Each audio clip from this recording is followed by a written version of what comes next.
La Mongolie recèle un patrimoine archéologique considérable, soumis au pillage et parfois détérioré par des trafiquants. C'est pour cela qu'en 2008, une convention a été signée entre le musée d'anthropologie préhistorique de Monaco et l'Institut d'archéologie de l'Académie des sciences de Mongolie.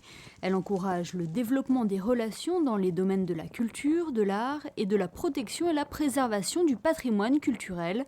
Sur le terrain, elle se traduit par une campagne de fouilles réalisée chaque année dans la province de l'Arkhangay. En juillet dernier, Jérôme Magaï, directeur de la mission, s'est rendu sur le site de Tsatsinérègue, un site qui comporte plus de 450 tombes. Toutes ces tombes, toute cette nécropole, en fait, va pouvoir donner du travail pour des générations d'archéologues. Et chaque année, avec les étudiants d'Oulan-Bator, nous ouvrons quelques-unes d'entre elles pour faire avancer les recherches. Nous avons fouillé 3 tombes, ce qu'on appelle des tombes en bloc. Et dans ces tombes en bloc, bien que nous n'ayons pas trouvé d'ossements, on a quand même trouvé de nouvelles stèles ornées. En fait, des stèles ornées d'animaux avaient été utilisées pour l'architecture de ces tombes. Depuis 2012, la Russie participe à ces fouilles, l'occasion de pouvoir partager différentes expériences avec ce pays voisin de la Mongolie. La mission archéologique conjointe Monaco-Mongolie a sollicité depuis 2 ans les chercheurs russes, et notamment des spécialistes des pétroglyphes.